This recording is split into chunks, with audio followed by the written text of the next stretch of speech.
what's your VBR maximum rate on a percentage basis? So, when we started out, it was CBR, so your max was 100% of your target. Where are you now with your VBR for your premium content? So we've taken an approach with X264 and X265 of relying primarily on the CRF rate control, but it's a CRF rate control that uses a bitrate and buffer cap, right? So when you are defining your, when you're writing your command line in FFmpeg, right, you can set the CRF target, but you can also specify a VBV buffer size and a VBV max rate. And so we are doing that. And the reason behind that is we want to make sure that we're controlling essentially the codec level at each resolution, each bit rate, and that we're sort of keeping the peaks also constrained that way. And so, I can give you an example where, if it's something like, let's say, HEVC and it's 1080p, you might want to stay at codec level 4 rather than codec level 4.1, because 4.1 might, or that one actually maybe is not as big of a deal. But for example, if you're choosing between level 5 and level 5.1, right, there's certain devices that might not support 5.1, for example. And so in order to stay under codec level 5 for HEVC, you have to stay under a certain buffer size, right? And so that's what ends up driving a lot of the actual caps that we set. Circling back, CRF gives you a measure of per title encoding as well. So is that intentional? Yeah, that's part of it. Yeah, is that with CRF, right? Really, when you specify your VBV max rate, you're just specifying your highest average bit rate really for the video. And so as long as you're comfortable with that max rate, then you can also count on CRF probably bringing your average bit rate below that max rate most of the time. And so if we said, for example, 10,000 kilobits per second as the max rate, most of the time, the CRF target is really going to bring in that average bit rate much lower, around 5 or 6 megabits. And so that is a way of kind of getting per title encoding in a way and achieving CDN savings without sacrificing quality, right? Because depending on the complexity of your content, it's either going to be way below your max rate or it's going to hit against the max rate, and then at least you're sort of putting you're capping the highest possible bit rate that you'll have for that video. That's a pretty creative way to do it. What's the impact of DRM on encoding ladder, if anything?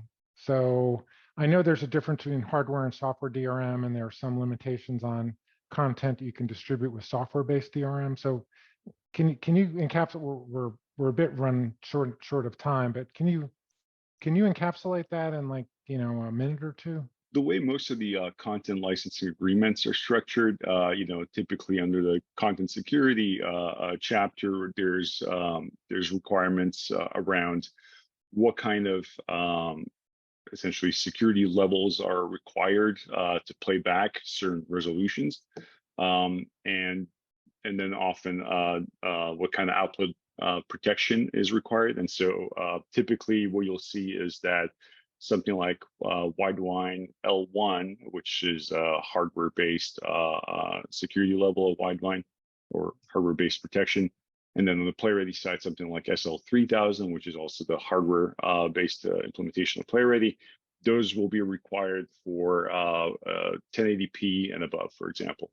So a lot of the content licensing agreements will say, unless you have hardware-backed DRM on the playback client, you cannot play anything from 1080p and above.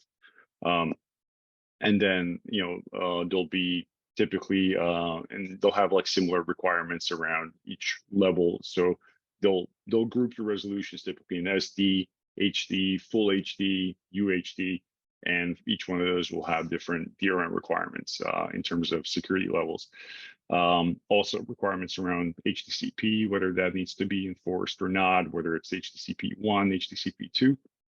And so what that essentially means in practice then is that when you're doing your ABR ladder, you have to define those security groups based on resolution, and you have to assign different content keys to those groups. And so your video streams up to, let's say, 720p might get encoded with one encryption key, and then between 720p and 1080p gets a different encryption key, and then everything above 1080p gets another encryption key, and audio gets a different encryption key. And so Wow. by doing that, what you essentially accomplish that at playback time, when the licenses are being requested by the players for each of those bit rates, because they're using different keys, you can now associate different playback policies with each key. And so you can say, well, this SD content key, for example, has a policy that doesn't require HTTP to be enforced and doesn't require hardware level of protection, whereas the HD group or the UHD group might require those. And so that's really something that we do today in response to the way the content licensing agreements are structured. And so in the future that might change. I like, my impression is that we're actually moving in a direction of more DRM rather than less DRM. So like, even as recently as 3-4 years ago, like some studios, some content owners were still allowing certain resolutions to be delivered in the clear, like SD, for example. And a lot of that's kind of going away, where now essentially it's like, look, if you're going to do DRM, you might as well do DRM across the board, because it actually kind of makes it less complicated that way.